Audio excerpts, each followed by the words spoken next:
Freedom 35, 5, 5, 5. Dude, start the podcast. Wow.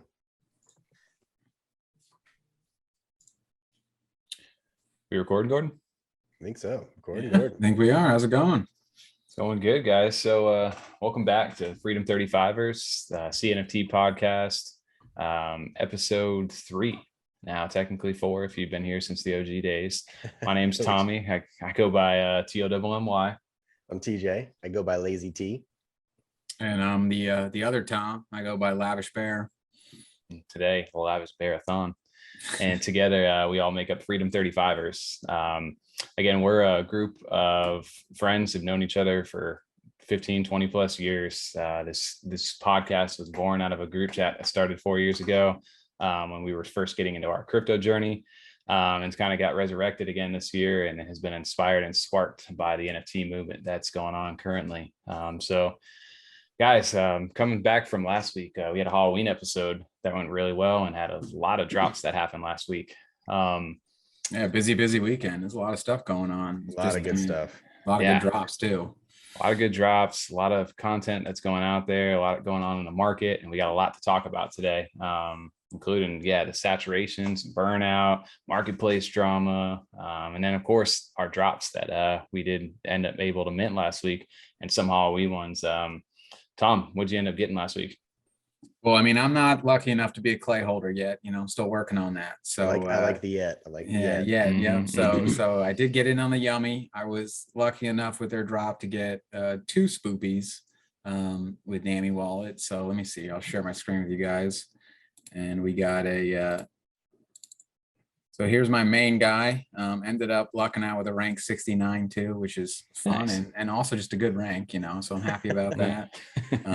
Happy with how he looks. And then and that was really my biggest drop for the weekend. And then we did mess around some. I did edit him up a little bit, gave him a little blood drop. I know you're giving anime I love my Yummies. Yeah. I just love my with the editing game. I love the blood dripping. I'm gonna give a little preview. I think this one is yours actually, Tommy, but with the little candle on his head there. Dude, you're giving anime bites. If anybody doesn't know who does all the pixelated Yummies right now, you're giving him a little bit of a run for money, huh?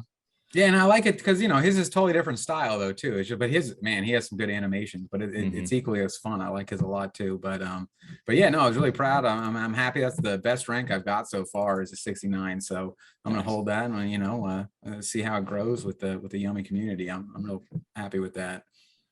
Nice. So that was the main thing that you minted this week. TJ, what about you? What did you end up on? I got a couple actually. I got 4 of them. I'll start with my clay first. So this is the clay I got on Sunday, which was a very stress-free drop. Let me start off by saying, and I think he's he's a little higher rank.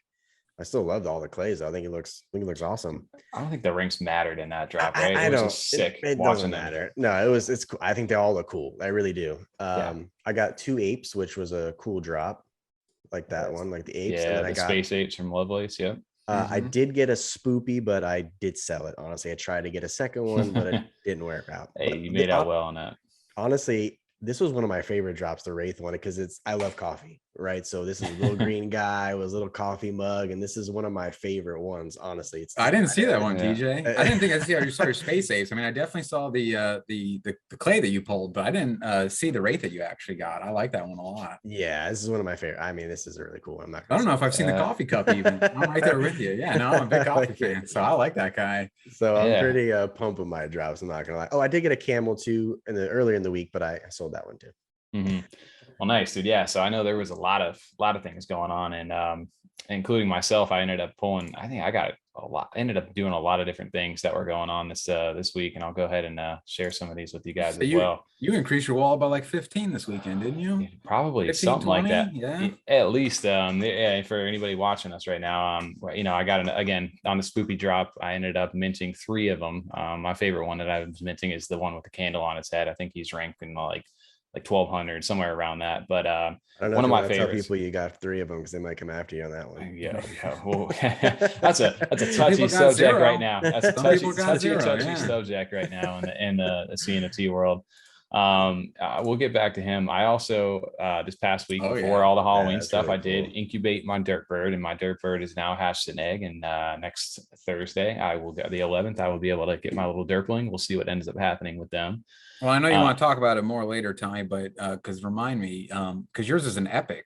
So I know there's different Yes. rules for that too. So I definitely want to hear more about that because Yep. I was looking into that some. Yeah, they have something with the X and Y Yeah. chromosomes that have something to do with the father. So I ended up minting a dirt bird, which is really cool because it actually has a market now in the secondary for the actual eggs themselves. Another one that I ended up getting, which again, obviously, I think that was the first of our group, was from the GoodCharlotte and ClayNation drop, was my my one Claycharlotte.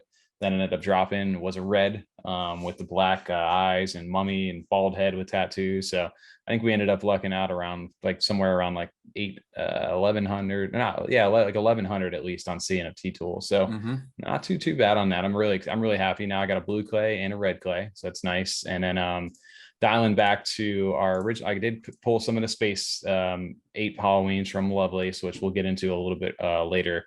And then lastly, the race we were talking about Wraith. And I think now I have a total of 18 of these things.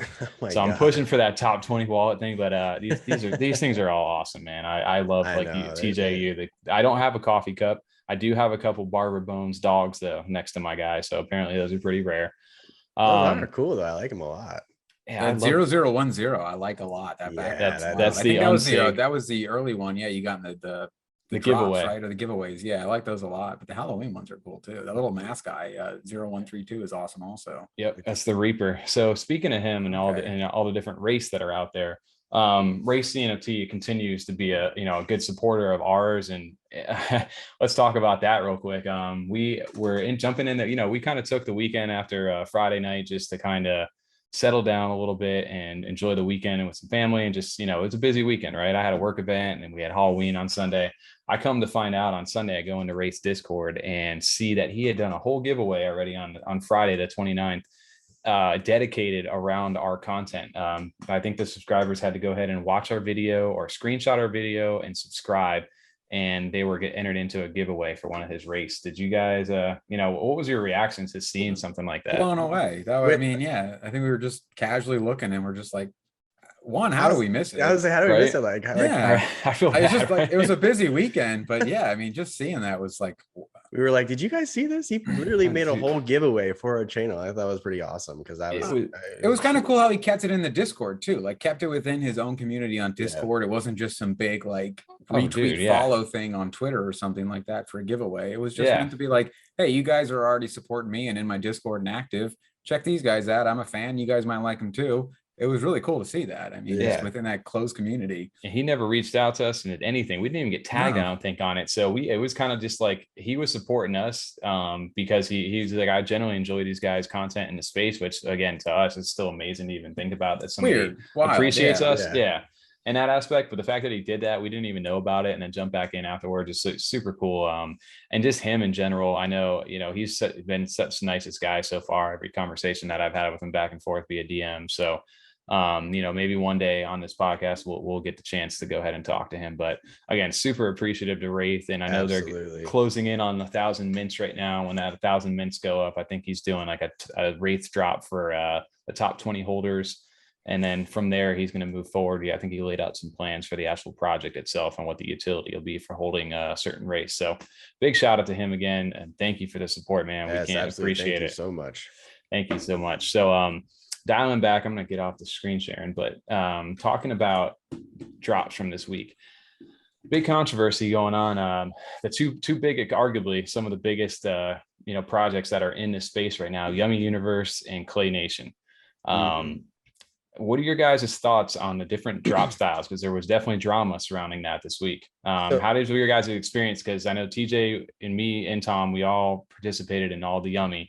And then me and TJ were, and one of our other buddies was able to go into Clay. So I'll give it to TJ. What do you think? So pros and cons to Yummies, right? Like, it's cool that like I only had one Naru. I had the chance to get more, right? So I liked the opportunity.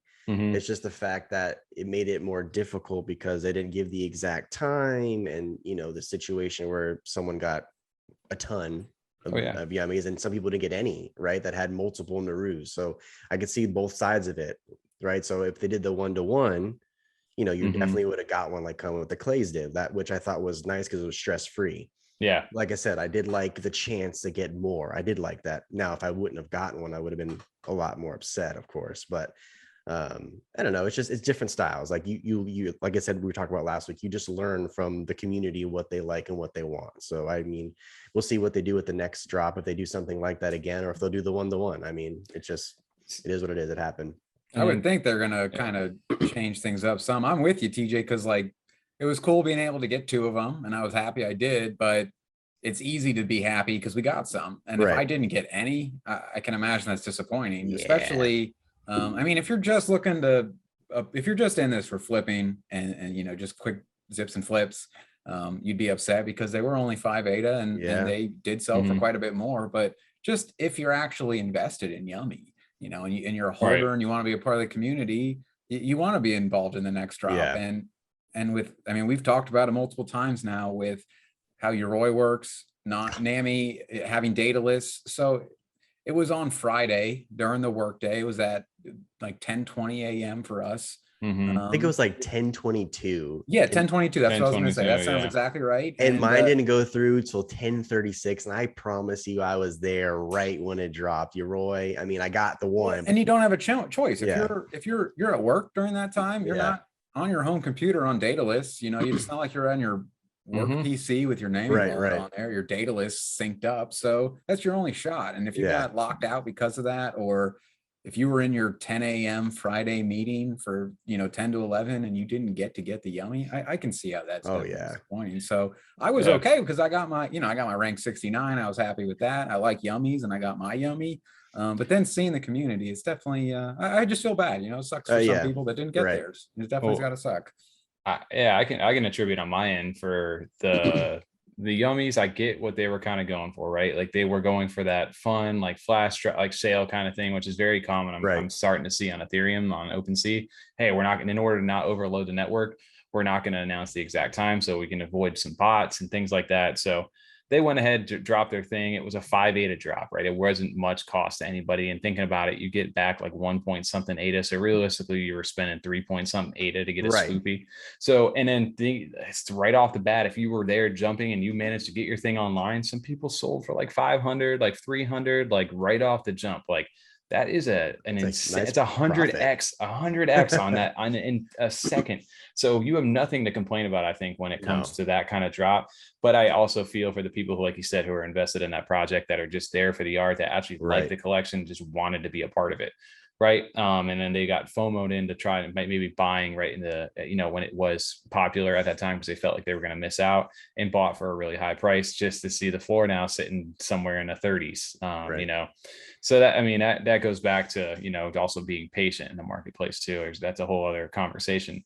But then thinking about Clay's on Sunday, when they opened up at 12 p.m., I think Eastern on our side, you know, they did a whitelist pretty much, or a snapshot of wallets that owned all the Clays. There was 10,000 of them, and you had a certain cutoff time. They snapshot all the wallets, and then by then you could go ahead. They posted a little link on there. You can check your wallet address and how many you're permitted to mint. And after that, you were done. So nobody was botting, nobody was doing anything, and that drop worked flawlessly. I was there actually at 12 o'clock when it did drop, and I think I got the number 28 minted on there, which was at the time I thought Daedalus, baby, right? Yeah. That was my Nami. That was my Nami. It went through 50 seconds with 300 plus. No, I had 300 plus NFTs in there, which is really blew my mind. It went by. That was the quickest I've seen it go in so long. Well, the 24-hour window doesn't have that rush. You don't have that. But at launch time for the Clays, it was like, I knew that was going to be a busy time. I did the same thing. It was Saturday too. You're right. I guess Sunday. Yeah, it was a weekend day, so everyone was kind of at home. That's true. But everybody, I will tell you what it does PR wise for you though, that between the two teams, like obviously Clays are in a prestige level of their own. You know, the floor before this weekend was like sitting around like 1700 ADA. You know, the drop was a quality 50 ADA drop. It wasn't like it was something cheap. Like, but when those things started minting, I remember watching Pool.pm, and I was looking at the ones that even the first ones that came through that ended up being common, that you would call them now. And I was like, bro, those things are sick. Look at the those traits. are Like all dope. I like it them was all. it was like kind of like a Christmas feeling, like a surprise feeling of like what you're gonna get. Like I have no ideas what the traits were. I had no idea what things could come with. And when you started seeing the ones with like no heads, with the horse masks, with Jason masks, with the red, the pumpkin, I was like, holy shit, this is super cool. It was like awesome to kind of, even after I got mine, I was just watching and watching and watching. I just remember when Liam left, he's like, was mine a good one? We're like, yeah, yours is the top 1,001. We didn't think so at first. So I like Tommy said, we had no idea. Yeah. We were sitting there watching it and we're like, is the green the common? Is white, like white's going to be common, right? Or just the human color is going to be, yeah. Because you got yours so fast too. We're like, oh, red could be great, but I mean, yours was so quick. We thought maybe, hey, what if red's just the common? We have no idea. We had no idea. We were like, them all roll out. It was awesome to see that. I think we were even debating about the pumpkin versus the red at the time. We were like, wait, is red? And we were watching the stats rise right on whatever it was. I don't know if it was CNFT tools or something. It was cool to watch it in the Clay's Discord. Like everyone was posting what they got, which I thought was cool to see. We're like, oh, did you see that one? The first time you see a new one, like, Tommy, you spotted that pumpkin one. I was like, that's the first orange one we've seen. Yours red one was the first red I think we saw. It was one of the first. It was definitely one of the first. Obviously, I was only 28 minted mine by that time, so mine definitely was one of the first reds that went out there. And it was, I posted it in the chat, I think, right when it went out there, and I got like 20 plus like fire emoji rockets, whatever. And then as they started to come through, I felt more and more defeated a little bit. I'm like, damn, that one's sick. Damn, that one's sick. Like getting a little jealous. But yeah, even like we said, Liam, our buddy who, he's bought these NFTs, but he's really not like super engaged into it. He's just like, oh shoot, something's dropping. Let me go buy it. Like he really isn't doing too much research into it. What am I buying today? Yeah. And he got his, and it was a pale face, but it had like the cat eyes. It had the Cruella hair. It had the sewn mouth. Like it had like all these rare attributes. And I think he's sub under 1,000 right now. So is that what they called it? The Cruella hair? I mean, that makes sense. Or they call it Clayrella. Okay. That makes sense. So I didn't even pick up on that. That's 100% fitting for that, for sure. Dude, the horse mask, the no heads, like the no heads were wild. And they were extremely rare, right? Like that was one of the more rare traits. Extreme weird trait. It is a rare. But about the devil, even the devil and the wings. I think the devil wings and were the first two like rarity ones. And did you see, guys, that second? I think it was number 2 ranked, but it was the devil with the like the black halo and like the wings on the thing. 50,000 it went for. 50,000. I saw that, and I saw the tweet, and I'm pretty sure I liked it on his comment as well. Some guy's like, "Yo, I just got this thing," and then like a few hours later, he's like, "I sold it. This is life-changing money for my family." Yeah, I saw him right. That was pretty cool, honestly. That was really man. Cool. Yeah. At that point, it's like, there's one thing to be like just flipping and zipping, but when it's a literally life-changing amount of money, not only for like almost $100,000, you and your whole family, I mean, that's no shot. I'm doing that. Because then even then he can go back and buy like a couple floor ones if he wants to stay with the project. No problem. Exactly. A few more clays that are going to go up. Yeah, easy. You could buy more Halloween ones. He could do whatever. You could buy a duck. You could buy whatever he wants to do at that point. Top ranked. Yeah, exactly. So the fact that, I mean, that's what Freedom 35 is all about. The fact that you can get a normal random drop, you get that Pokemon pack, you get that holographic Blastoise, and it's not just something that's fun and cool to show off to your friends. It could also be a life-changing amount of money. Absolutely. It just takes off. 100%. I'm pretty sure there was a guy too. I know Fadukin he minted, I don't know how many he had, but he did mint to one of the horse heads, and it was fitting. He bought another one too, which was a really expensive price, which is fitting for him because I think he's in that Equine NFT, so they're the horse project coming up. Oh, so that was part of the that's a fitting head for you right there. So sure. Did you see more on the whale, Tommy? I know you mentioned there's the one guy that has some 250, Drams or whatever his name is. Yeah, I'm curious how many. Not only that, I'm just curious. I should pull up his wallet. I imagine he got some really good ones in there. I mean, the amount he had 270 of those things, and I also saw him in a tree cord recently too. He has a shitload of trees. But yeah, it was crazy to see the difference on the 2 drops. Personally, going forward, I would like to see something because I ended up with 3 Spoopies. I ended up spamming transactions between my Nami, Yoroi, and Daedalus, and I got 2 on my Daedalus and I got 1 on my Nami that came through. And those were the ones that I got. But I was 1-to-1. I have 3 Spoopies and I have 3 regular 10K Narus. So I was completely fine with that. And I did, and if you want to go back and buy some, I can now go back and buy some for some mints that are not even, some people are paying 48 plus for new mints, and you can get one of these for 30 right now, 30 something. For sure. So I think though, PR wise, clays are on another level now because of that. And Yummies, you know, they got, you know, they've as much as the artwork is dope. I just think that, you know, we they talked got about it last weekend. It was the first Halloween thing. They didn't, like you said, they may have not done it right, but it's our first seasonal drop for all these guys. It was kind of a beta test, like for sure, you know, beta test with the community, beta test with how things should just go for Halloween or for seasons and stuff like that. It was wild to see.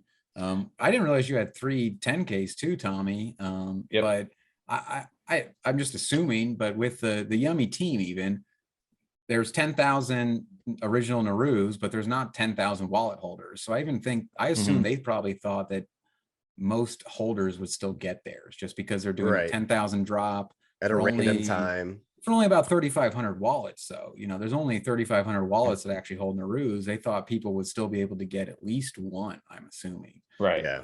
Unless they just completely missed the time. Speaking of, well, apparently you can get 120 of them. Yep, exactly. 160. No, 160. Was it 160? But Yeah, he's giving away 160, 120 of. I don't know. Maybe it is 120. Maybe it is 120. Okay. But it was stale. So, or Steel, whatever you want to call him, for CNFT, the lead developer. He's like ahead, notorious now in this community. It seems like after this week, and the marketplace drama got crazy.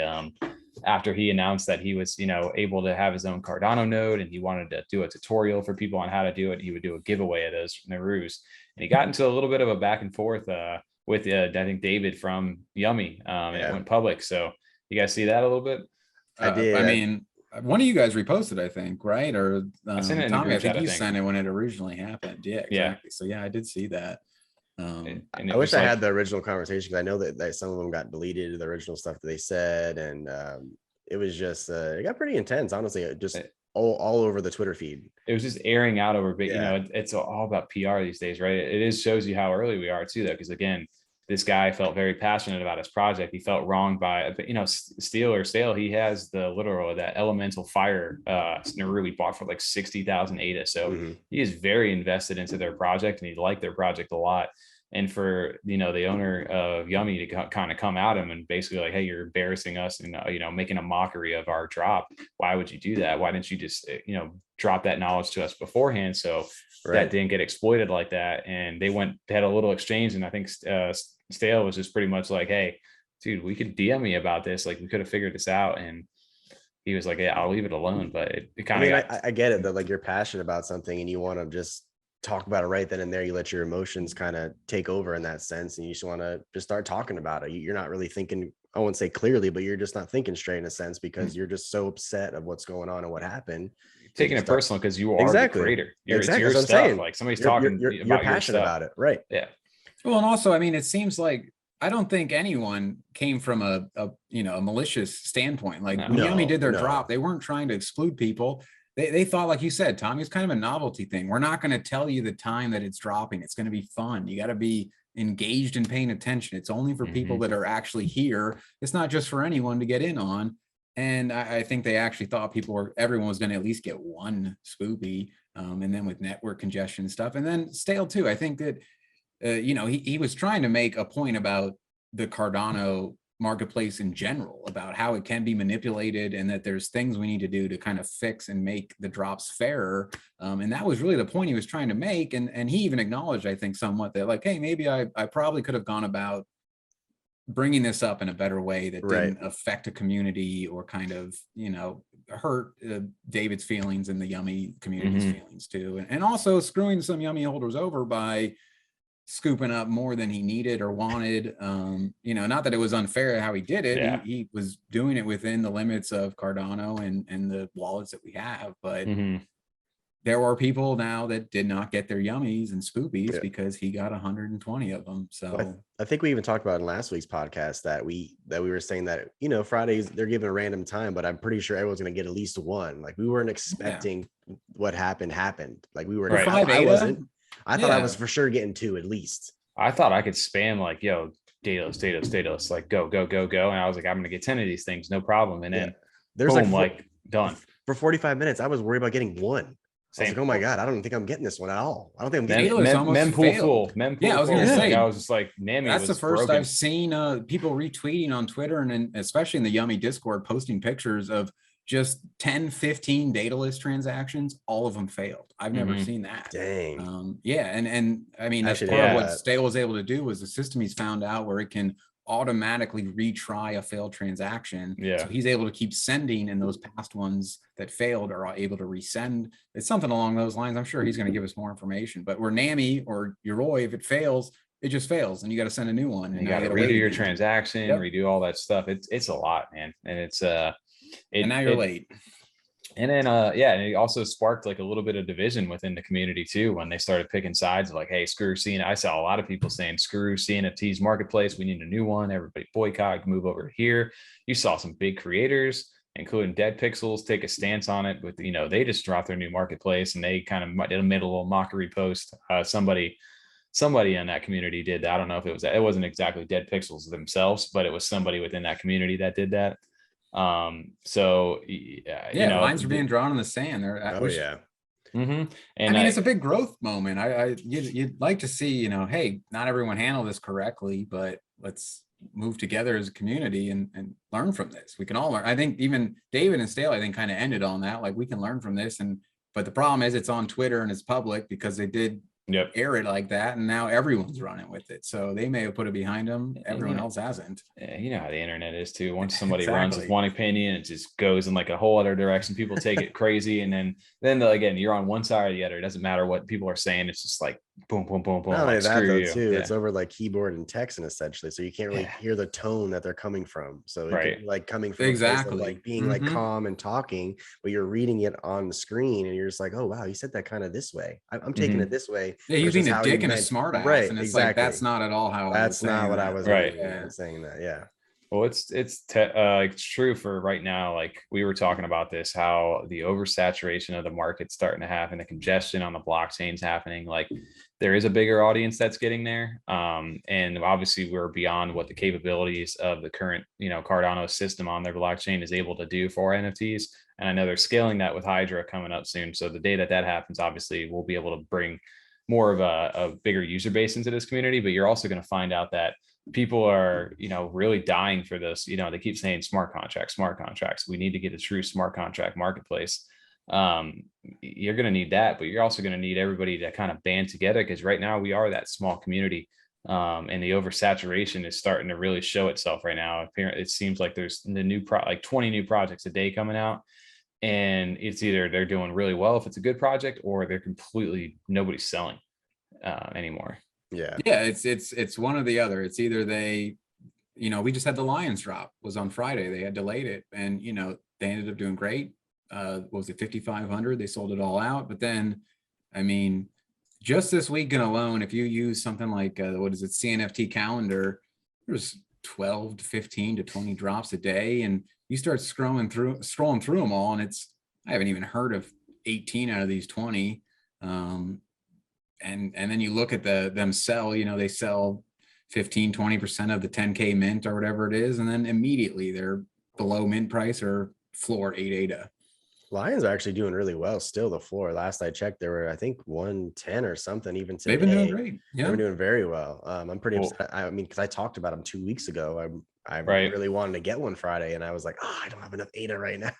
Speaking of the lines, yeah, that was one I forgot to showcase, but I did grab one line this on Friday as well. I know, I'm jealous. Did you? I didn't know that.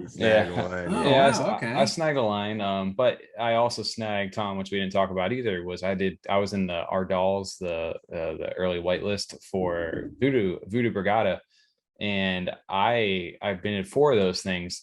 And that project, which for as hyped as it was, it saw that mentality of over congestion right now for sure, because that floor dropped underneath mint price, which I was kind of surprised about. I was, you know, but it also brings us into another topic too, of also just what rarity charts do, you know, to certain projects. But you know, the oversaturation part of this marketplace is really starting to show it. I actually had a conversation with Artaphakt last night, who does all the unsig moshes on, you know, on derivative unsig artwork.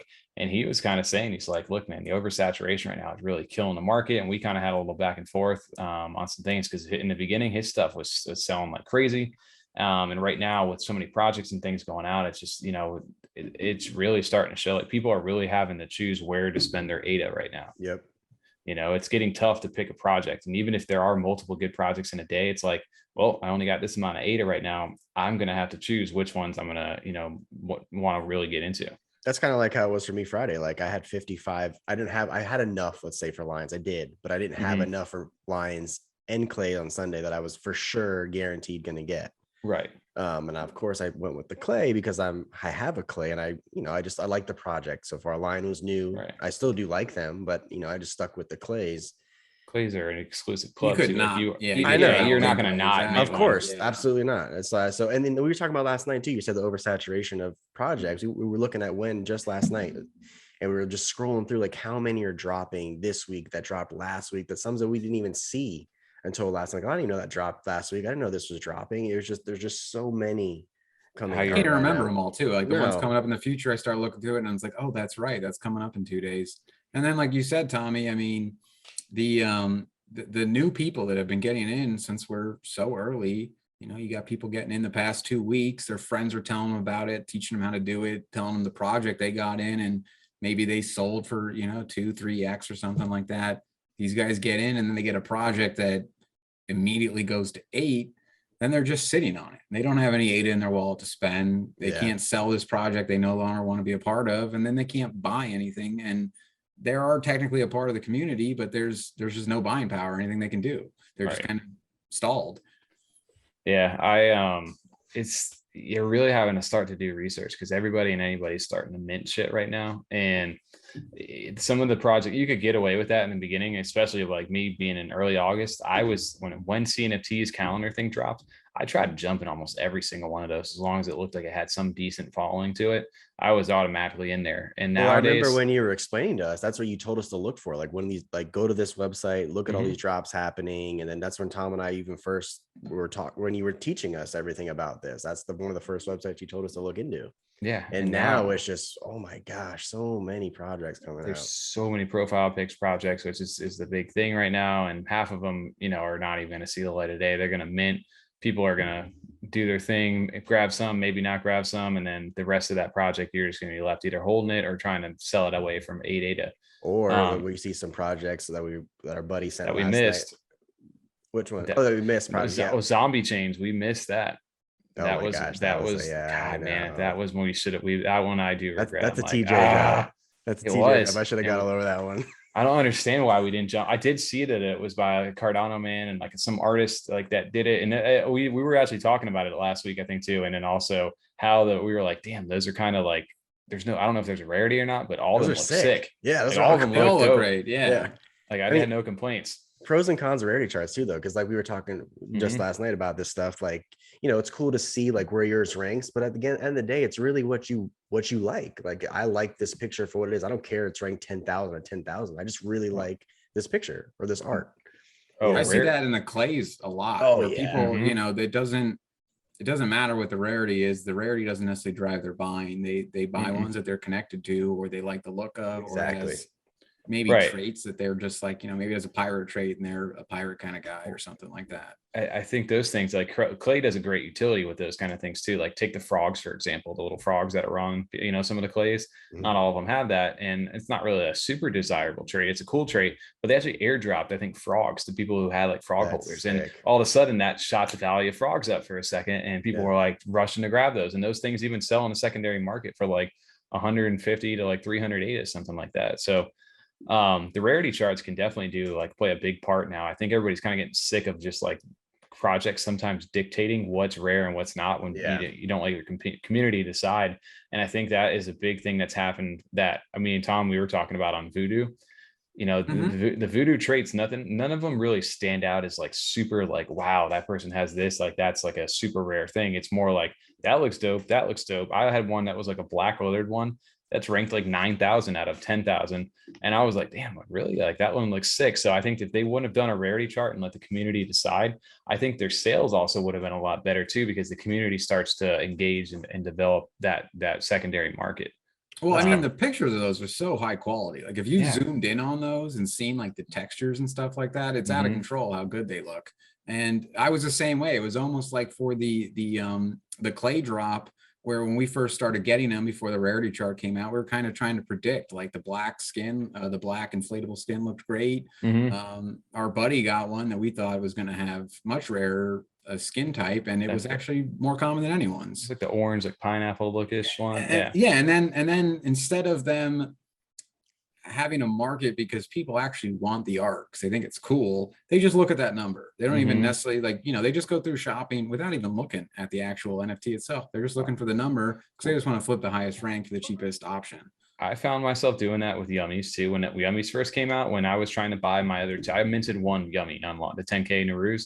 I minted one and I was like, I want to buy in the secondary market, but I found myself on CNFT tools trying to find a higher ranked one instead of finding one that I liked.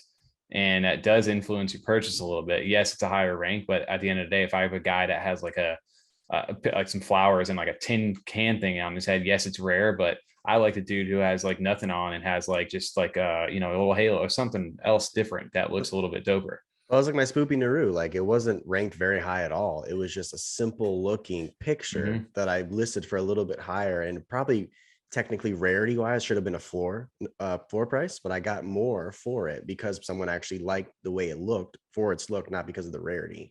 Yeah. And you're starting to see that. Like, let's segue into what non-rarity and like kind of a more decentralized drop does. Let me share the screen here for us. What do you call it? The Space Ape Club, we want to call them, or the Halloween Space Apes from LegacyCNFT. I've been pushing this project with you guys for a little bit. I'm an OG Aeonaut. They're developing a project called Aeonaut. It's by this guy LegacyCNFT, who has the Lovelace server, the auction house. It was one of the first, and it's very popular auction houses right now. And he has a team of Cardano Rob, and he's got I think Fettuccine in there. He's got some high quality like community members developing in there. And I had his promo tokens that got me Aeonaut status, which I was telling you guys, hey, they're dropping promo 1 and 2's done. They're dropping promo 3 this weekend. I minted all 5 pieces of those, got myself a Genesis knot, which I think they're in the process of starting to get those minted out right now. But he also did a Halloween drop that was kind of like a stealth thing where he's like, hey guys, doing a Halloween drop. It's going to be end of the night on Sunday. I think it ended up starting to drop around like 7:40 p.m. Eastern. And I looked at him. I was like, I don't know what these things are. I'm just going to buy it. I bought like 5 of them in a row just because I know sometimes when you buy his stuff, he tends to reward people or holders of his, which is, he's really creative with how he does his drops and how he does the utility for his actual community. But then all of a sudden, these apes, people started to figure out, you know, whoa, some of these look really cool. Some of the artwork looks dope. It's a profile pic, but there's a lot of cool different things happening. And there was no rarity chart. And on top of that, it was 13 ADA. It was a stealth drop, 10K drop, 13 ADA, no rarity chart. 12 hours later, sold out. It's awesome. I remember even texting you guys in the chat that I was like, hey, is the Halloween ape drop still happening? Because I told you to text me because I was out all day because it was Halloween. I was busy and it was like, I don't know, 7-8 o'clock. And I said, hey, is the drop happening? I keep checking. I don't see anything yet. But I like that it was, like you said, a stealth drop, and it was such a fair price. I mean, I got 2 of them myself. I wish I got more. I mean, I still can obviously get in the marketplace, but I wish I got it for a couple more on them on the just looking at these though, Tommy, like when you start imposing a rarity chart on your own drop, you limit yourself too, because now you have to fit within the limits of that rarity. Like looking at his, just the background, not even the actual model itself, but just the background that he has and all those ones that you have and how different they all are. Whereas if you have a basic drop that needs a rarity, you just have these plain like blue background, 40% rarity, yellow background, you know what I mean? Where he can just go crazy because there is no rarity, and he can make as many backgrounds as he wants. And it doesn't also make them like, they may be a 1 of 10 background or something like that, but you don't, you know, it's not just put into the metadata like this is 1 of 10 background, so now it's a super rare one. Like, it's, if people like that background, they're gonna be drawn to it. Right. Or like, I like your dude, the gold goggle guys are awesome. Oh yeah, this one was probably one of my favorites. The one with the golden eyes, or he's got the gold glasses. He's got the zombie alien mouth. Like, it looks dope. He's the white fur one, so which normally people think the white ones usually tend to be like the higher ranked like rarity when it comes to like different colors on these drops. But this dude, somebody actually did like an actual breakdown of the actual attributes themselves, and today found out pretty much everything is across the board almost even. like literally all the different colors and all the different things are different. Obviously, some of these things are a little bit more different in rarity, but it's almost, they basically came out and said, look, this is a decentralized drop. It was done for 13 ADA. It sparked a huge movement within the community. If you look right now, actually on OpenCNFT.io, I'm on number 10 on the volume right now within 24 hours. And they're not even verified yet. Their project on here is just the policy ID, a bunch of random numbers, but they have over 33,000 ADA traded already on this. And yeah, the floor seems to be jumping a little bit right now. Like they're going up off that 13, and it's crazy. The community, they sparked their own Discord, and within that Discord, I swear I opened that chat I don't know how many times on my phone throughout work that day, and I was looking at it, and there was just constant talk. What's the rarity? What do you guys think about this? Here's my ape. Can you get my roll? And it developed. They were not planning on this happening at all, and it just took off. No, they're really cool looking. I like all of them. Literally all of them. Yeah, and it's just crazy what community can do for some of these drops. And on top of that, he has layering issues. He's addressed that right now with some of his stuff. Dude, nobody even cares. Like they're like, hey, he's like, hey, I'm working on it, but this was never meant to be like a super serious like thing. It was meant to be like this cool artwork. You guys enjoy it kind of thing. And now a whole community spawned out of it. And I can imagine what happens when they do get verified. And I know he's already talking about doing airdrops for holders of these things. So there's going to be utility to him, because Lovelace is the master at his marketing and utility for what he's doing. So the Aeonauts project that's launching for them, I would highly recommend just alone for the community that you're getting into. So I just wanted to take a moment to shout out what a drop like that can do. Yes, it's a profile pick, but at the end of the day, these guys know how to do it right. There was, they decentralized it. They let the community decide. A big thing grew out of it, a cheap made thing, and then 10K drop sold out on a stealth drop in 12 hours, which is crazy. And then look at the value. I mean, there's something, to talk about that too, where it's a 10K drop to sell them for 13 ADA and kind of reasonably value your drop, and know what you're selling it at, but it gives it that room to grow then, if it's selling for 20 ADA, it's not, it's not losing money then, you didn't just invest $100-$200 into something that's now immediately worth $20 or 8 ADA. Yeah. It's something that gives it it's not overvalued. It allows it to grow and build into its own thing, where it doesn't have this crazy potential to live up to, where it starts off at a 68 a drop. Now it has to immediately stay at 60, or it's a failure. It right. gives it its time to kind of build its own thing and build that community and sell out. Yeah, so I'm excited for that project. I'm excited to see what comes of it, but it's really cool to see a community driven project happen right now and all this. Speaking of actual, an opposite of what we were just talking about as far as communities go, did you guys see the Gnomies? What happened with them this week? I saw that when Munz posted on the other day, or yesterday. So I got the screen share right now for anybody watching, but so Gnomies, the NFT, they minted back, I believe I think September, I want to say, I'm not 100% on that, but they went dark after like a week, right after their mint, and then like a week later, everybody thought it was a rug pull, and even Deadpxlz was buying back Gnomies in exchange for Deadpxlz because they felt bad for the community. A week later, these guys came back out and was that them or was this Gingerbread? That was Gingerbread. Oh yeah, you got me. Yeah, Gnomies. Gnomies were similar though. I mean, there was so many all at the same time. They were all that was when we first started kind of seeing those projects do that kind of stuff. Yeah, you guys are right on that, huh? So anyway, yeah, these guys, Gnomies, ended up doing a Halloween drop. They weren't doing too well. They were down by the floor price. They went ahead and did a Halloween drop for their holders, and then literally a couple days after, what is this, November 2nd or whatever it was, they released a statement basically saying, due to the impossible demands of the NFT space and space becoming oversaturated, it has become almost impossible to succeed. We tried hosting a floor sweep party where we spent over $1,000 and burned some Gnomies to make them more scarce. We spent hours and hours trying to support the project and create utility, doing everything we could to grow the project, to only have the floor stay at 8 ADA. Because of this, we will no longer be spending hours of our time on Gnomies. If any of the members want to take ownership, feel free to send a DM and we can negotiate. And then someone tweeted how to subtly announce a rug pull tutorial by Gnomies. I mean, I don't know if it was really technically a rug pull. It's just like they tried to do everything they could. Now they're like, all right, you know what, this isn't working out. I pretty much they're giving up in a sense. That's really what it is. I wouldn't call it a rug pull though, because they still did another drop. If it was successful, they'd still be in it. I think Exactly. if it was, you know, if the floor was 100, I would think they'd still be working on the project based on this. It was just they couldn't get out of the gutter. They just couldn't dig themselves out of that ditch. And that ties you back to like the floor sweeping parties of these things. It's like everybody's so focused that, you know, if your project is literally focused on the floor, you guys are probably not doing too good of a job with the whole overall thing. You know, because people are focusing on that, you know, then that automatically drives the project. Nobody cares about what the project actually is. They're more worried about what it's worth. And, you know, that says, and if it doesn't hit that benchmark, if it doesn't hit that profitable mark right away, is a failure, everyone panics, drops it, and then it can never recover and they've already doomed themselves because of that.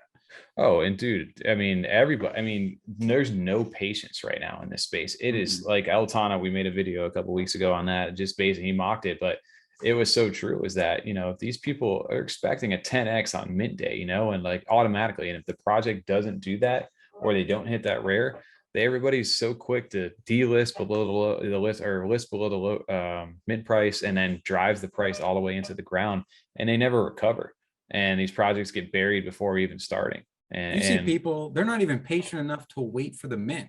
They're like the Discord, especially the newer people, which you understand. I mean, you know, everyone's kind of like that. I just sent you $120 or, you know, 55.8 or whatever. But they're like, oh, I sent my Yoroi, said I got the confirmation. Where's my NFT? Why don't I have it yet? And it's been 30 minutes since the drop, man. There's been like 10 minted. There's 10,000 to go. Like, give it some time. You know, they may take a little bit to get to everyone.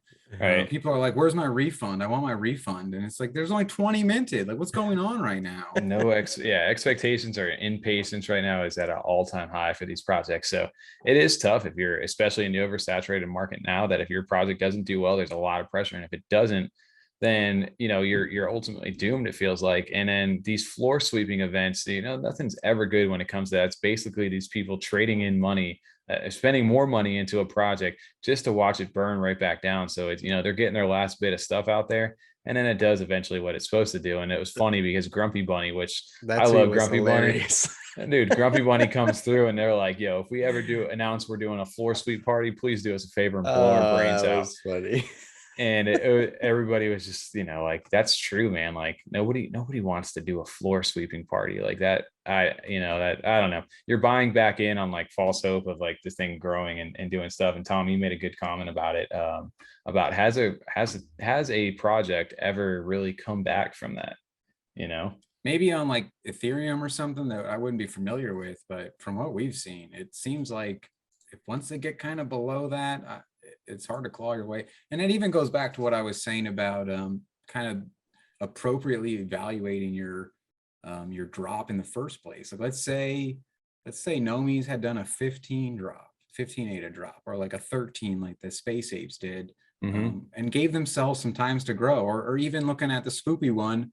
I mean, the floor is 25 or 30 right now. It's gone down significantly from the original drop and all the FOMO, people trying to buy back in after not getting one. But even at 30 ADA, I mean, if you were if you're an original holder, you bought it for 5 ADA. So you're probably not going to sell. You know, 25 ADA is not a huge motivator. So it'll keep you in the project, keep you holding, and then you can grow along with it.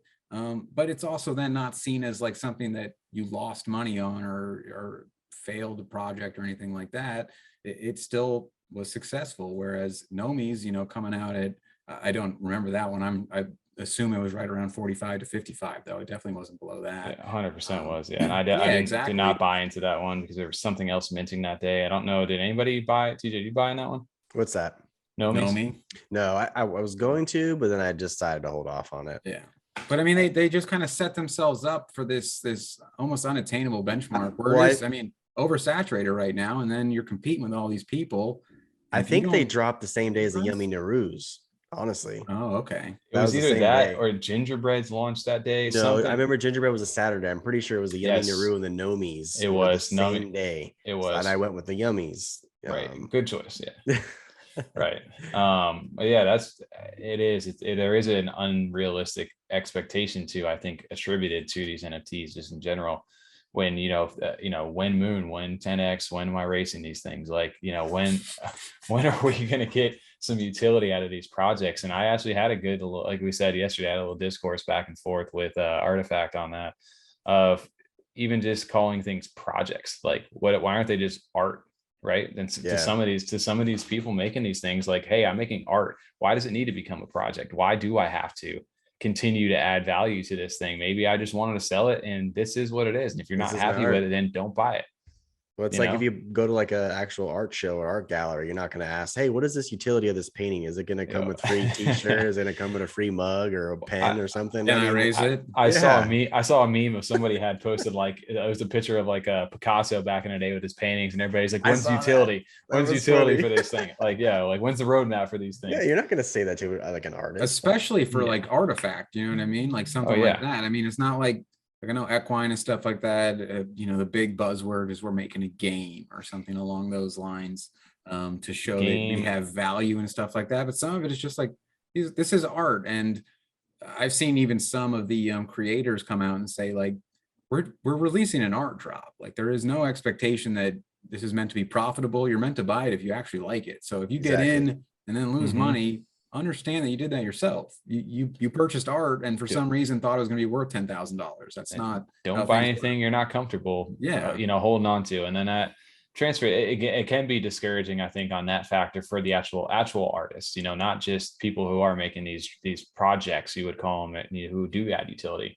Again, back and forth with Artaphakt last night is, he's an artist. He's over there creating work right now, and he's like, I'm just trying to make it through this right now, right? Like, I'm gonna, through these times of this mentality, because again, at the end of the day, the true fans and true supporters are always going to be there for you. Oh yeah. But you're competing in a market right now that is now oversaturated, and you're fighting a marketplace that doesn't necessarily cater to the actual artist, because he did mention that at least on CNFT, that some of his policies that were verified got pulled, so he became unverified because there was too many I guess too many policies. Something with the data was overloaded on CNFT, so his stuff got removed in favor of some of these new guys who come through, have a big project, a lot of followers, and they get insta verified, while other creators have been waiting weeks and weeks and weeks who actually have the artwork. So it definitely caters to that a little bit. So there is a weird dynamic between the two of actual projects versus artwork. And it is tough for some of the artists out there who are starting up or developing their communities. And people see that there's the artwork that they bought isn't automatically making them 10x on their stuff. They want to bail and just push it away. And I think that even probably feels even more discouraging to the actual artists when they do see stuff like that, because they did take that time. It wasn't just a generative like profile type picture of art. So exactly. Especially like for Artaphakt, like his Halloween drop, I mean, those were he released those as like a little sneak peek, and those are really cool. I like those. I mean, I admit I don't have a token address, so I'm just kind of being lazy on that. I probably need to finally make the jump over and be able to get on there, because I'm missing out on stuff. Because I really liked his Halloween, the art he had for it. It was wild. Some of it was unsettling. Like, as far as Halloween stuff goes, this was probably the most that you look at and is like, this is kind of scary to look at. I'm not. And it's themed that way. And I told him the green one, I really like the green one on that. And I told him he did a poll. He's like, that's what opened up even the conversation in the Discord with me and him last night, was he was asking, hey, in general, I wanted to kind of get some feedback on my drop itself. One, was it too high of a price for everybody? Second was, where was the marketplace? Was it too hard for the smart contract, the barrier to entry of where it was released at? And 3 is just like the accessibility of where the timing and things like that, because I think he did drop it at it was like 8 p.m. Saturday night. So there was a lot of different factors that went into different things on that. But I told him straight up, from my side, I was burnt out on drops. There was so much that happened that week that I honestly was low on ADA. And at the time just didn't have enough. On top of that, I had made I do have a token address. Just I always forget my login for those things. It always takes a few tries for me. So, and I could see the barrier to entry with, I haven't even tried smart contracts out yet on token. And then 3, it was just at the timing. I was like, you know, and then the price too, like his artwork, he fully believes like that's my mint price. I put my time and sweat and, you know, into that. That's what I believe my stuff is worth. And you got a mentality of people in there looking at it like, well, that's way higher than some of these other drops, and they're not making me 10x right now. I'm not buying. And that you're in a, it's a weird, hard spot to be in right now, you know?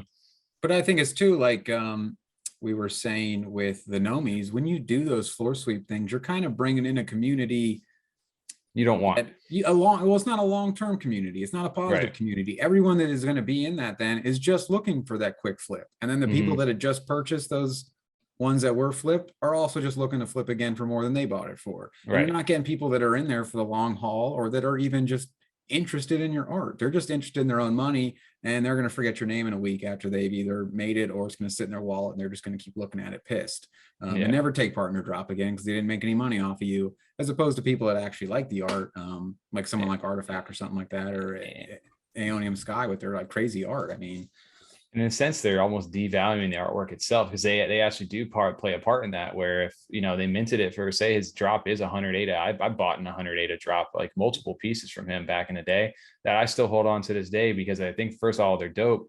Second off, I'm never going to sell below my mint price if I do sell those things. No, because I'm not, you know, it's not, first of all, I'm not going to devalue that artwork. I just paid all this money. Why would I want to list it for lower? And then if you see a whole wave of people doing that, now it just brings that whole, you know, the actual value of the project down. It seems like, at least temporarily for those people. It's just like, why would you do that? And it also probably is discouraging to some people. So I can, you know, it's a fine line for true artists that are battling in this NFT world right now too. I mean, even for the Gnomies, that's what it seems like. They just got discouraged. Like, we don't, you know, and they don't, and so many of these people seem like they're new to the space. This is the first time they've done drops or worked in art and things like that. They're just like, we don't know what to do. We're sorry. We spend hours and hours and hours on this, and we just don't know what to do anymore. If someone else wants to try, they can, but we're out of ideas. So we just, it's not even like we're giving up. We just have no moves to go forward. So we're just stalled right now. Right. Yeah. So I wish, you know, some of these, you know, that mentality, well, I guess we move past that phase eventually. You know, there's always going to be the flipper mentality there, but eventually as the space grows and gets more mature, I think you are going to have the people, the select art, you know, the artists, the true artists who just put their work out there to be art only. It doesn't necessarily need to have a utility and airdrop or anything to it. They just want to say, hey, I'm selling this. If you guys buy it, awesome, man. I thank you. Appreciate that. I think that time will come. And, you know, the people like Artaphakt will go ahead and prevail because their artwork speaks for itself.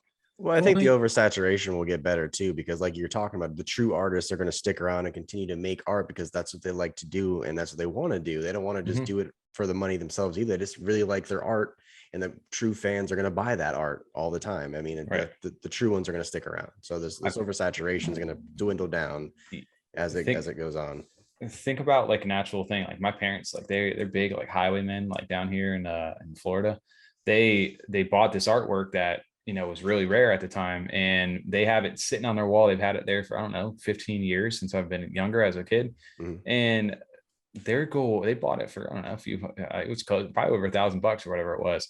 But their goal was never like, I'm going to make 10 times the amount of money on that. They bought it because they liked it. And they're not putting that exactly like, will for you to, like, you know, get in the future. Like, this is going to be Tommy's retirement money in the future or something like that. Like, no, they bought it because they liked it and they liked the artist.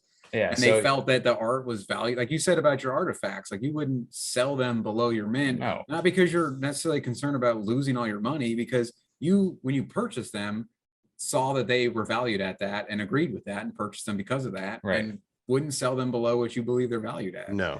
And I can let them comfortably sit in my thing right now, knowing that I'm not selling, I'm enjoying having them right now. And when the time comes, if I do want to sell, I'm not selling below my mint price to devalue it. It's just not worth it to me. And you see it in the really big projects, the ones that have massive value, that even though people could flip for huge gains, they don't. People are involved in the project. You see it with Deadpxlz, you see it with Yummies.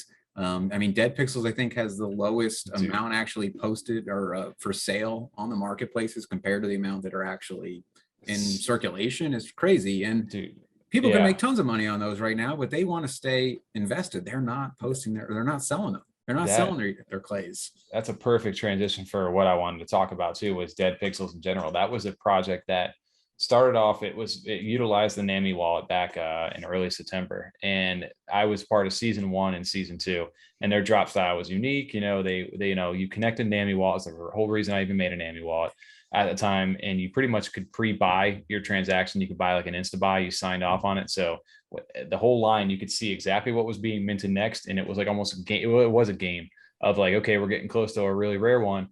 Boom, buy. Everybody would spam it to the insta buys, and they would try to get the rare one, or people would move along, buy, and then you'd see in CNFT, you would see them being listed for a little bit below floor price. Like I would see Deadpxlz listed, we're minting at like 30 to 40 ADA. I would see them listed in like 27, 25, because the people who just bought it just to keep the train moving on that thing to get towards the rare, they would float it back into the market. Somebody would be like, hey, it's below mint price, I'll scoop it back up. They would make their ADA back so they could then move on to the next drop. And now most people, including myself, failed to read the white paper for Deadpxlz and what they were actually doing. And they are becoming a PvP game. Their 10,000 drop that they did are Genesis things, and those are going to pay royalties based on the actual game when it comes out. So when when people purchase actual, traits that I have, so like me, I have a Santa hat on one of mine. So if anybody buys a Deadpxlz for say 10 ADA is the cost for a Santa thing, and it does this, gives you these attributes in the game, and whatever the total is for that epic, they're going to pay you out royalties for anybody who owns a Santa trait on that. So you're going to make passive income. And as soon as people started to find that out, that's when you saw Deadpxlz shoot from like a 80, 70, 80, 90 floor. And then you look at them now, they're at like 900, 940. Wait, so if I'm playing the game and I buy the Santa hat for my character, and it gives me like the Fat Man upgrade or something like that, and my guy has like more momentum, or I don't know, whatever the game is going to be. Yeah, you know what I mean?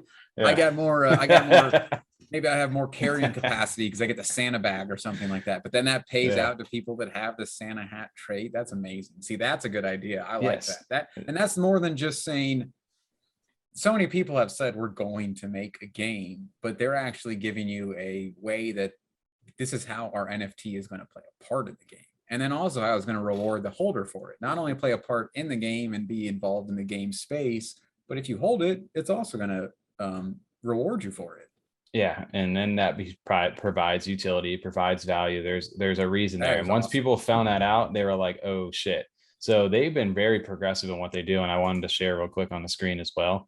Well, I'm just upset, Tommy, you didn't read the white paper and then tell us about it. You're in this first. I'm upset about that. No, I also, I'm not gonna lie, I'll be transparent. I did have 3 of these things, and I sold one at like 95. I'm not gonna lie, I messed up on that. Wow. Okay. Those early days, you got to kind of, I mean, there's nothing. I didn't know.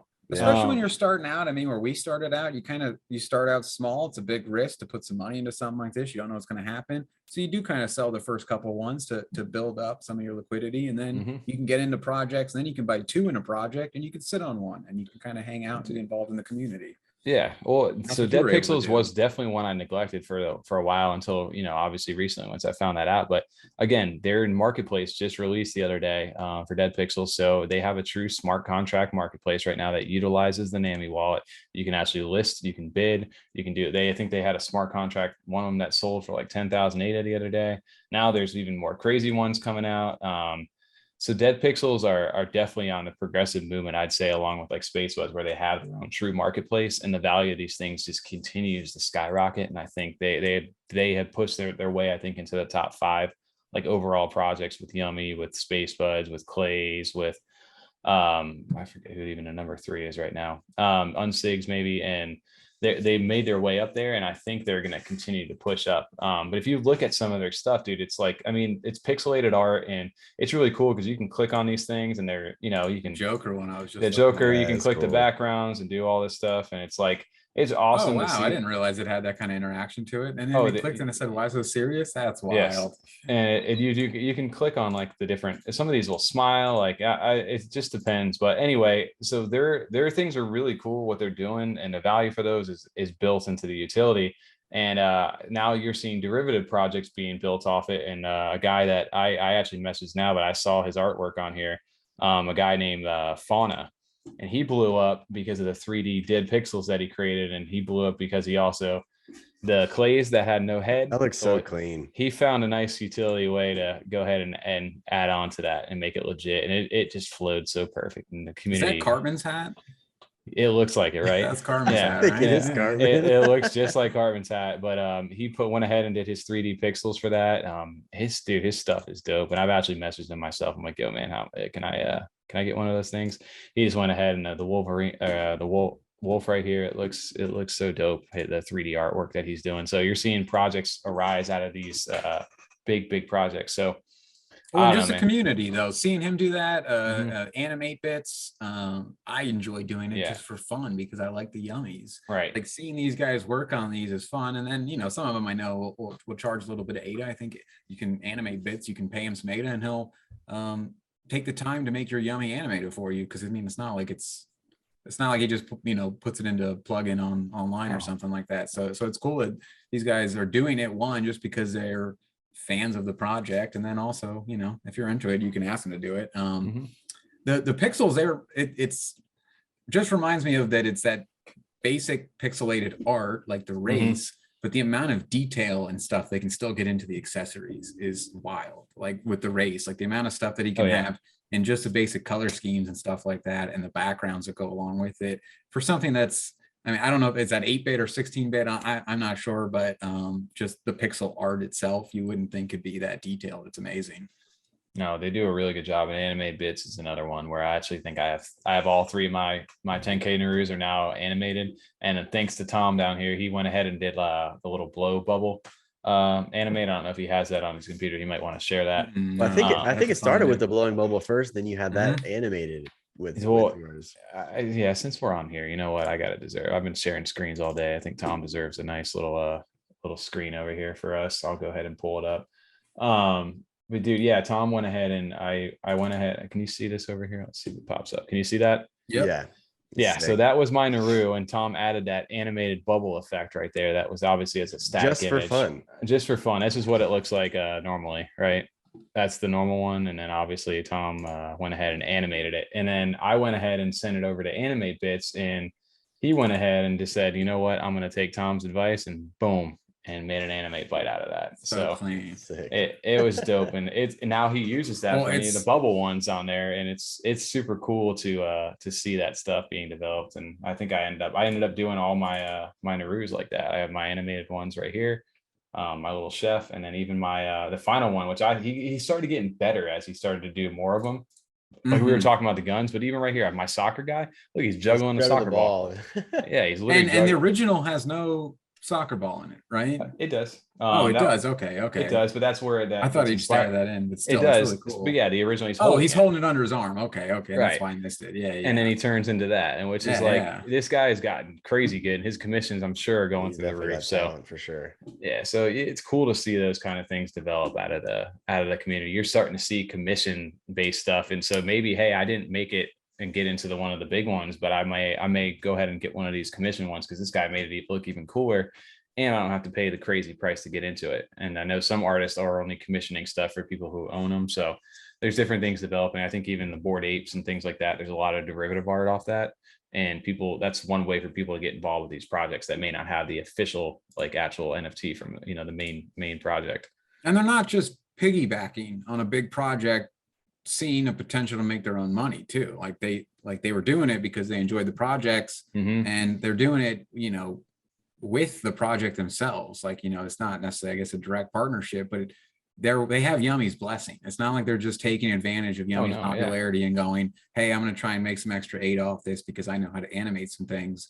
They're able to like do it with them and get Yummi's blessing, and everyone's involved in, like, the whole community's behind it is what makes it awesome. And you can even take it further because you can go and even mint those yourself if you wanted to into actual NFTs. I mean, they wouldn't have a policy ID that's official with the Yummi, but you'd have your own. The same thing. Yeah, I was going to say, you have your own NFTs where they're, you know, in your pool PM, and you have the code in the blockchain, and you can sell them and everything. Yeah. So it's awesome to see where community is starting to develop inside of here, and where I know a lot of things can be developed out of that. It's just like, you know, there's big fans of the Bored Apes now, and those are becoming a big thing. I think I wanted to transition into some of the mainstream media as more and more of the mainstream media is poking their way into NFTs right now, and I think one of the big ones that we ended up seeing here was none other than, what was it, McDonald's this week. The McRib is now going to be an NFT for fucking McRib, right? What is it? It's one of how many? I don't know how many. 15 plus only winners, or no, that's 18 plus. You can win it, but there's $50 for an NFT of the McRib. Like, I know they're going to sell out like stupid, because it's McDonald's and it's probably one of the first things, but it's just like they're poking their way into the thing right now, the NFT market. So you have the McRib being minted right now. I mean, if it was a Big Mac, I'd be all over that. Dude, like the McRib's like the little bastard child. Number 9 like filet of fish kind of guy. Oh, filet of fish. Yeah. Never ordered lime and tuna fish. But no, man, like the McRib, I don't know why they chose that as their go-to. I would assume the Big Mac probably would. For me, it would have been a McDouble, no pickles, but hey, everybody's got their own flavor, right? With the no pickles, right? Okay. No pickles for sure. Definitely, yeah. But the Big Mac it'd be like if Burger King did one and they did like the chicken or their fish sandwich or something, like you didn't do the Whopper, like you didn't do the Big Mac. Like, what exactly. Are you doing? Yeah, like I don't know why they missed the mark on that one, I'd say. Well, I think because the McRib just came back, but yeah, well, dude, so the mainstream's really poking into it. And another thing I talked to you guys about is the NFT up in New York right now is the Bored Apes, dude. Like they've gone crazy. They're literally on the cover of a Rolling Stone. And so wild. And they sold out instantly. I actually tried to get it. I was like 10 minutes behind when they dropped the thing. I got notified. And I was like, oh, that's cool. Let me go look. Boom, sold out. Like I'm on that notify me list if they ever become available, which they're not going. I think they just do that to like it's just like notify me when available. Yeah, that's not going to happen. Yeah, the next Rolling Stone cover, I'll get a notification when it's like. I'm assuming Rolling Stone actually owns that Bored Ape, or they wouldn't be promoting it or showing that, correct? Not necessarily, but who knows? I don't know how that works, right? Somebody may have paid the rights. I'm curious about that too. Yeah. Is that like one of the dev owners and gave permission to use it? Or? There was a guy, I think, on one of the Bored Apes, when you type in Bored Ape on Google search and it pops up like the image, the guy's like, oh, look, Google's using my image of my Bored Ape. And I don't know where the legality reasons of that stuff goes into there. But dude, literally on Twitter this week, like in NFT, like I forget which punk it was, but there's like Punk 69 or whatever his name is, a very popular one on Twitter. Their NFTs were all showing, the art blocks were showing, all the Ethereum NFTs were in Times Square. There's a big conference for the NFTs right now there. And a lot of the Bored Apes have they've literally developed their own NFT community, that events, merchandise, like they have turned it into like a social network. And that's where the future of some of these, like literally any NFT project is aspiring to be like the Bored Apes right now. Well, I feel like ClayMates is kind of leading that direction with they just dropped the sweatshirts. Was it last night? Oh, dude, the sweatshirts. Yeah. Speaking of that, I also have those up as well. Those are so clean. I want one bad. I wanted one really bad. Oh, dude. Yeah. So I just happened to be driving home from work and I'm sitting there and I see a notification in the Discord for a hoodie and I'm like, oh, dope. Like, what's that? So I looked at it and I'm like, oh, it's a collaboration with GoodCharlotte for their cardiology. I don't know if it's the cardiology album. I need to probably do more research on it. I saw ClayNation and GoodCharlotte again. And I'm like, I'm hooked. I'm in. You don't even need to explain it. Yeah, that's it. Yeah. Say no more. Don't explain it to me. I just want to know. So I ended up, there were 750 of them and they used the Buffy bot again for their drop. It was, I think 5:45 or whatever it was PM on our thing. I was on the website. As soon as it went, I just F5 real quick, boom, clicked on the link and was lucky enough to get an address. It was 100 ADA. They gave you the hoodie. And on top of that, you got an NFT that got minted with it and with GoodCharlotte. So an animated cardiology one. So I got an NFT from them as well as an actual physical hoodie. And I was able to claim that. And they're using that NFT link, that website now. So I think that they've also done that with the Sweet Fellas, which I know once. I don't know if did he ever claim his? One of our buddies. Got the shirt. Yeah, he had the jack, and they came with the shirt with it, where you could claim a shirt. Right, and you're seeing that a lot more. Like you can see on the screen here, what we have it here is they actually have a link that you can scan the NFT line, and I don't know if it allows you just to view your actual NFT that you own for that actual shirt, but. So that's going to become a big thing too, because I know NFT Link has a few other projects. They did the Baby Alien Club. They did something for Sweet Fellows. They did ClayMates. They've done, there's one other one that was more popular on there, but you're seeing physical goods now being sold with NFTs. And I think that's going to push into the mainstream for sure. Well, and Yummi is, I don't know if they're actually going to be necessarily linked to their NFTs, but they also have like a whole line of merch plan. I mean, they're popular enough and their style of NFT definitely fits within that better too. They're going to do like plushie dolls and shirts and things like that, but little like dolls and stuff that are the actual Narus, and they really fit for something like that too. But yeah, we're seeing a lot of actual physical items, you know, for collectors. Yeah, and that ties back into that physical, like actual, like real world use for these things. Like there's gonna be beyond just the profile pics, the artwork. It is gonna push into a new realm of, you know, the major marketing brands. TJ, you sent us an article today for, what was it, Vivi? Yeah, for Vivi, which I had never heard of until is that how you that. say it? Yeah, I didn't listen to the video. I was just reading about it. Is it Vive or Vivi? It's Vivi. I think it's Vivi. Yeah, but okay. But a buddy of mine, he actually hit me up about the Cardano NFTs literally just yesterday. So I was explaining to him. So he's been kind of diving deep in just NFT world in general. He's just watching videos after videos, and he sent it to me this morning, and I watched it, and I was like, this is actually pretty interesting. It's just different, but it's just cool to see that there's just so many opportunities and artists and different NFT spaces out there for everybody, honestly, not just one kind of person. We see so many too. So sometimes you get sent stuff and it's just like, I don't have the energy. There's so many of these. And then you see that one and you start looking at it and you're like, they just did a deal with the United States Postal Service for Halloween stamps or Day of the Dead stamps. They have Marvel and Disney NFTs that are licensed. Disney, they're not just ripoffs. Yeah, they're like legit done in line with them. They're a legit app too. It's not like a kind of shady, weird website that doesn't load all the way correctly and stuff like that. Like it's all pretty legit. Dude, so I was reading more into it. Actually, it's actually really interesting. Is that Ecomi or something like that is the name of the company that is the one who started that and was able to get those partnerships. But Ecomi was I don't remember the guy's name, but they started Pokemon. The guy that company was the guy who was involved with starting Pokemon. He was involved with starting Digimon, and he was also involved with starting Ninja Turtles. Those were that. So that Ecomi happened to get Vivi, which again, you use gems. Gems are the currency inside the app. It's a one-to-one. It's a one-to-one on a dollar. Right. Yes. But it's also being, in order to get the gems, you need to buy it with an Omni token, OMI. Omni token. Yep. And the Omni token is hard as fuck to get, right?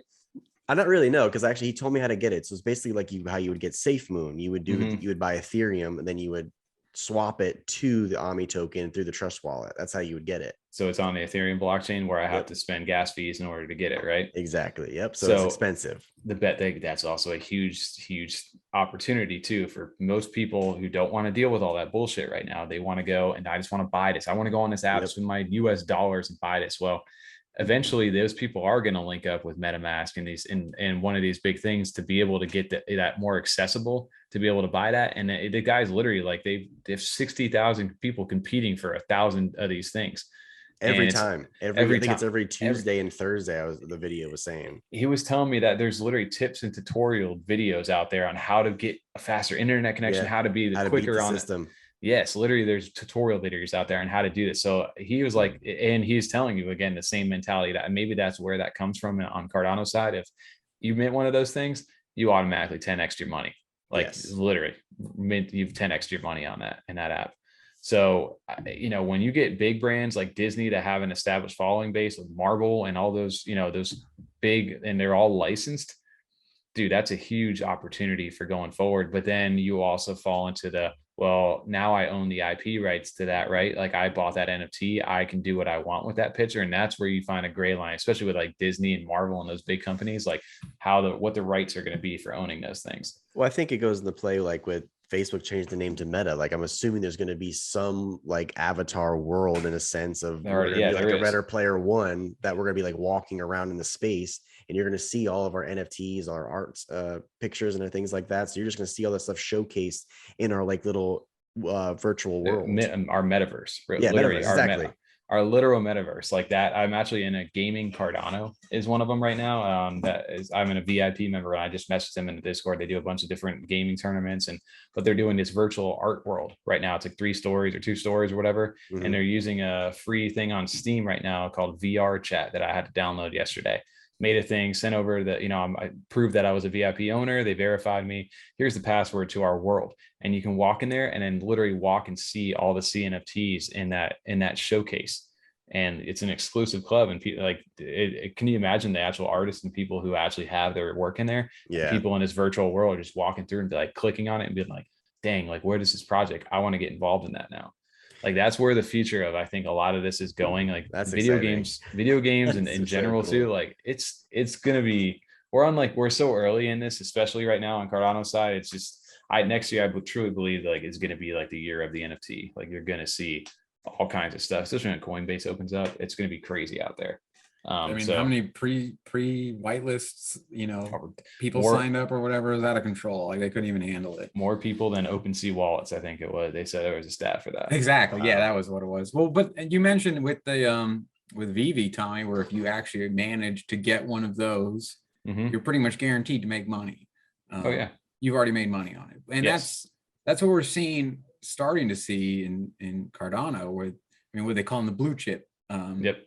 NFTs, where it's not Place just that are perfect. it's not example. just that they're worth the most money. That's not what it's about. It's that they are a safe investment. It's Mhm. not a risk and a gamble. Like, yeah, you guys said the Clay drop was 50 ADA. It wasn't like a 5 ADA one like the Spoopy did, or wasn't free airdrops. It was still a 50 ADA drop. You still had to spend some money on it. Yeah. But if you bought one, I mean, I don't know the floor exact. It was like 400 right now, probably, 400 right? plus. Last I Yeah. looked earlier today, it was 400. And not that anyone's really trying to sell unless you want to or need to, but you guys are holding them. But it's a safe investment. You guys spent 50 ADA and immediately know you can make 400. It wasn't like there was no risk of, oh man, am I going to spend $120 on this and it's going to be worth $20 later today? There was no chance of that. It was not going to happen. It has gotten to that like blue chip status where these are safe investments for the next drop they do, whenever that may be, for a 10K drop. I mean, not only is it going to be crazy popular, but it's going to be safe. You're going to get value back for what you buy, whether you're in it for the art or if you're just in it to be an investor.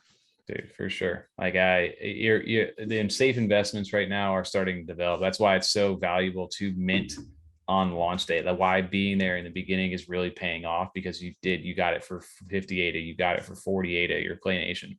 That may be worth thousands of ADA right now. And then in the future, probably more, because they're starting to establish themselves as that blue chip project. So like the Bored Apes, I've heard stories of people literally giving them away back in May of this year. And now you're looking at them and they're selling for how many millions of dollars right now? Yeah. Some of these things. I don't remember getting one. Dude, where the fuck was I at during that time? Why did somebody reach out, bro? Like, come on. We were trying to go to the moon, save moon. That's what I can't even win a Twitter giveaway. So I cannot win a Twitter giveaway. Save my life. Hey, Wraith, shout out to Wraith, back to him, man. I got one giveaway ever. He won me out. Yeah, that's the one right there. Love him for that.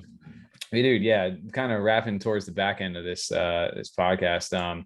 Not many, like this week has been burned out a little bit, and it's been kind of nice to not really worry about too many big drops coming right now. The only drop you can take a breath for a moment, right? Yeah, just enjoy the community, sharing the NFTs you got with everyone, and seeing what people are getting and selling and things like that. It's been fun. Dude, and then on top of that, not worrying about like how much ADA I have in my wallet. Am I gonna have enough for tomorrow? I have to sell some shit in the meantime. Like seeing what time is it? What am I doing at work while that's going on? Am I gonna be able to sneak away to do this? Yeah, it's been really nice. The upcoming projects that at least the only one that I know of this week that I'm really actually excited to go, because it is doing a collab with Spacebudz themselves, is Lunars.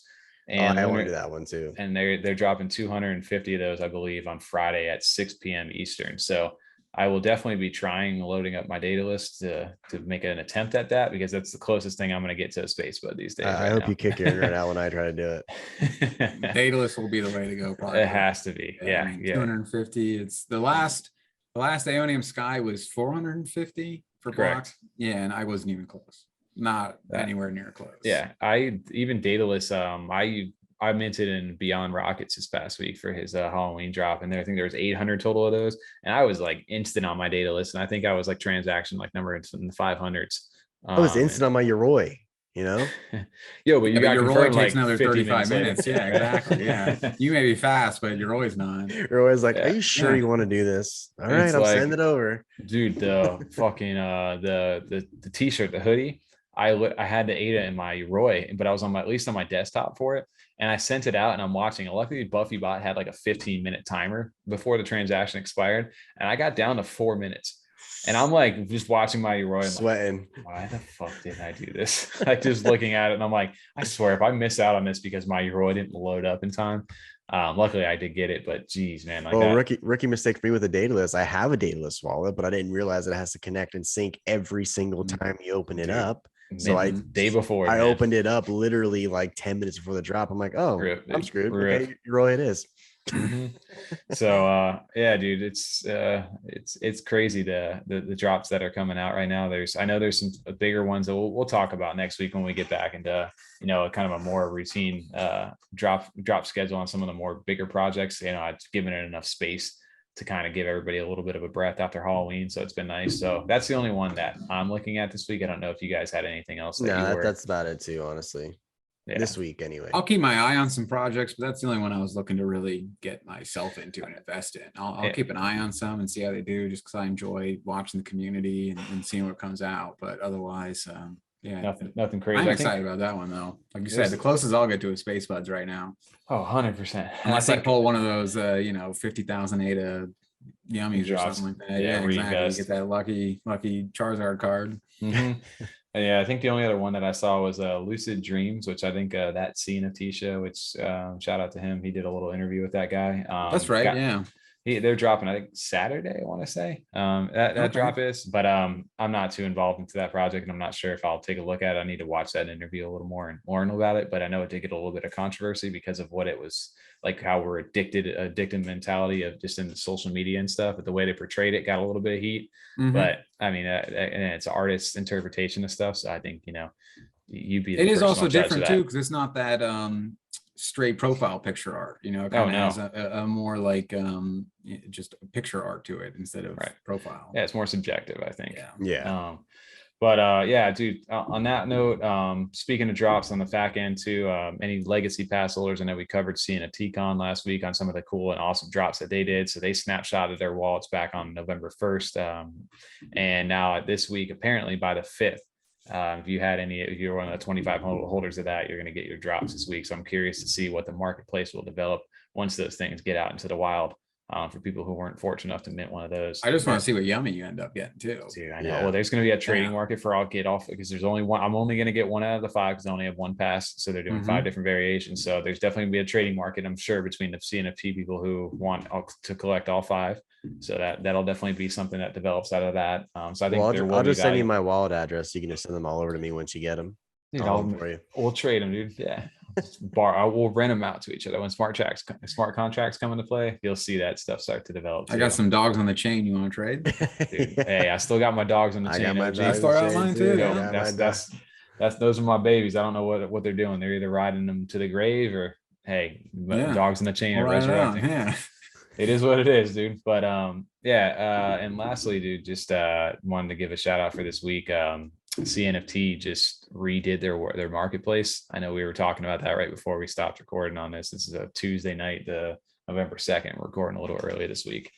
And we saw CNFT just got an overhaul on their market. They got, some auctions now. They have a fixed price. The layout's all over the place. What do you guys think about that? I have to learn it again. Yeah, I like it too. I got so comfortable with the clicks I was doing and the selling and the buying or the marketplace is how to change from low to high, the price range. I mean, obviously it's there still. Right? I just have to figure it out again. Like I was comfortable with it. Like I knew it.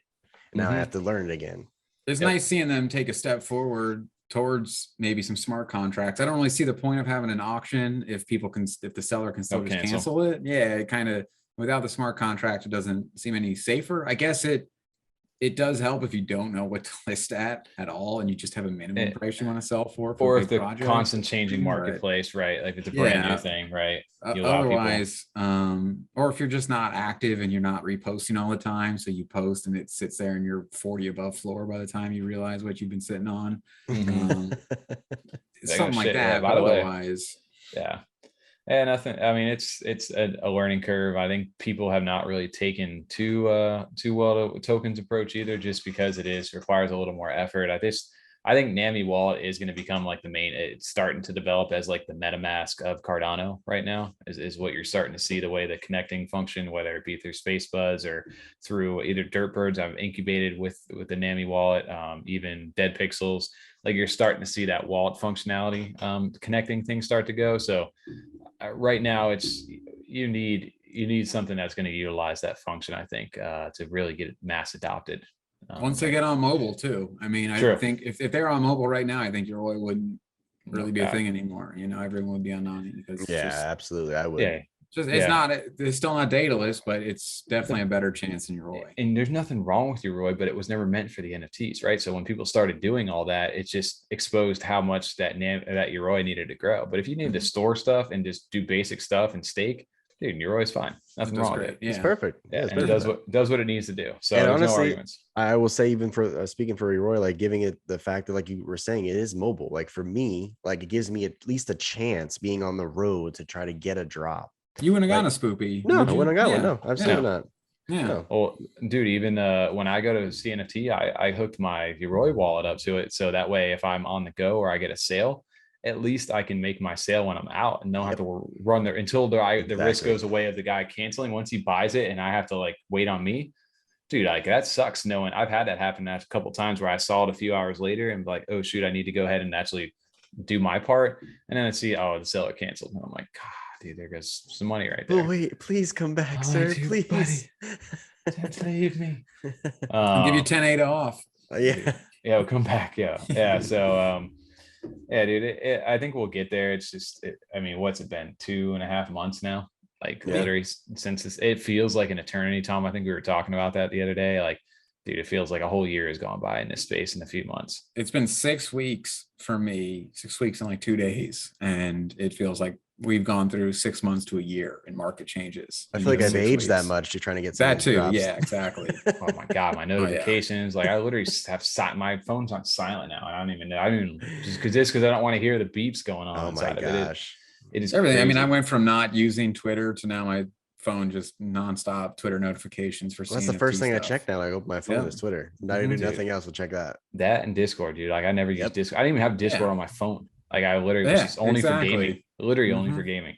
And now I just boom, combo, text, call. I literally, my girlfriend was joking with me the other day about Instagram and stuff. She's like, I tagged a photo. Why don't you like it? And I'm like, I've been on there in like 3 days. I don't know. I haven't even scrolled on there. I don't even know what's going on. Facebook and Instagram get checked literally last for probably like a total of a minute to 2 minutes. The easy, and then I get off it. I'm like, all right, I'm like, all right, news. I want news. Yeah. And I want there's no NFTs. Okay, peace out. I'm out of here. Yeah. I don't want to know. And there's so much news too. I mean, you can't keep up unless you're sitting there all day long. Like it's moving so fast. It's been 6 weeks. It's moved so fast that every day the amount of stuff that we even try to touch on and we still miss out on.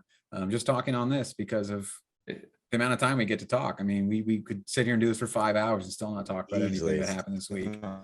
That's what I'm saying. Content wise, dude, like, yeah, we could do this every single night and probably produce videos every single day if we really wanted to.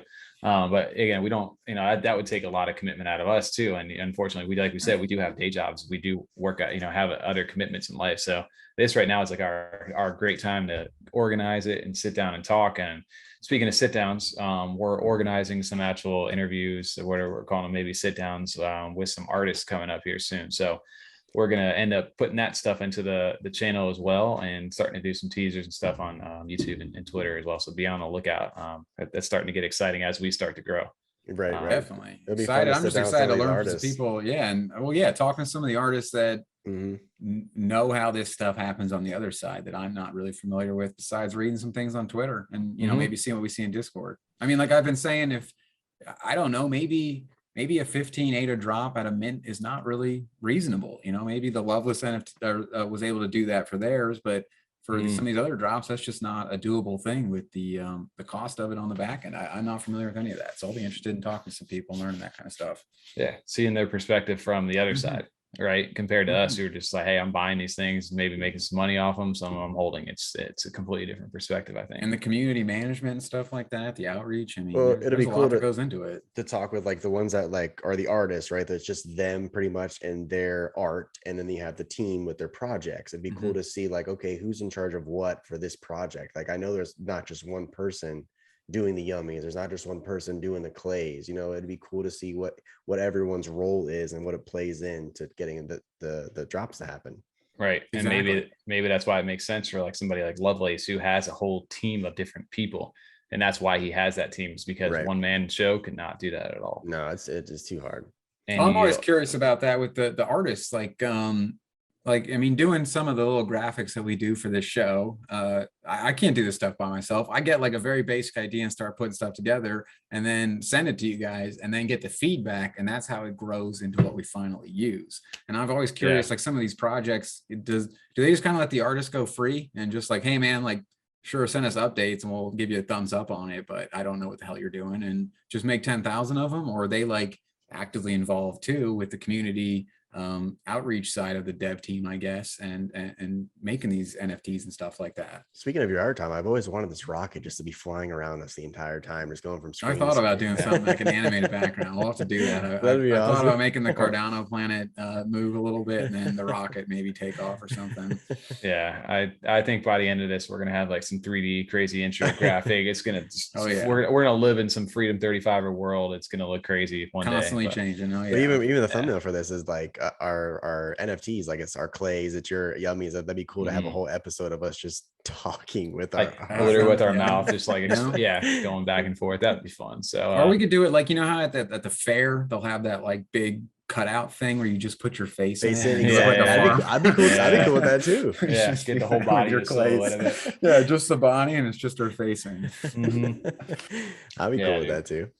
But no, I'm excited. We got a lot of stuff coming up. The sit downs will be interesting because that'll be new. I mean, we've talked about that the past couple episodes about, I mean, a lot of this is new for us. So it'll definitely be a new stepping stone. I'll be interested to see that. Yeah. And I think creatively, it's just fun. Like, I love like now talking about the project. Like it just has become like almost like a second like job right now. It is, and I like it though. It's fun. It's not like a job. It's like it's what we want to do and what we like right now. Yeah, and I find passion in like coming home and like, hey, I want to find some stuff about what's going on. I got some ideas for this. Let's run it by each other. And then these recording nights now, they're exciting. Like I love recording night now. Like middle of the week is just I tell my wife, right, you have the baby till X amount of time because I really can't go out and help right now. I'll take the other nights, no problem. Yep. Yeah. Just give me these. I do 6 nights of the week. You give me 1 night. Yes. Right.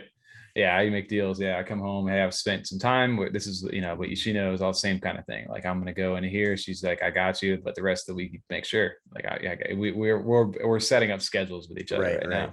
It's definitely becoming a routine in the schedule. I like it though. It's fun. Yeah. So I enjoy what we got going on here, and I'm sure it's going to continue to grow. It's just even cool to see support on both of our sides, more interactions. And again, we're going to work on, getting better about, I love down the line, again, host some Twitter spaces to possibly get our own Discord going once things start to grow. Maybe we'll start to celebrate with a giveaway or something like that as we hit a certain milestone. The thing's unlimited for us, and it all comes down to this feedback of our viewers and supporters for us. Exactly. Yeah. I mean, if people aren't enjoying it, we'll keep doing it. I mean, we're going to do it either way, but we may not post it unless people aren't enjoying it. So we've been getting great feedback. It's fun to see some positive response from the community. Yeah, if you made it to the end here, like, thank you for the support right now. Exactly. And if you didn't, hey guys, we had fun talking. We'll do this again next week. Exactly. We'll be here either way. Yep.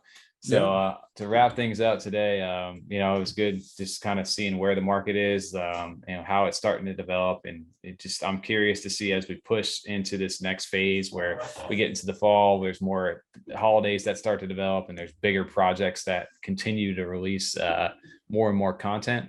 Where everything's going to go, and then the mainstream starting to pick stuff up too. It's going to be kind of crazy.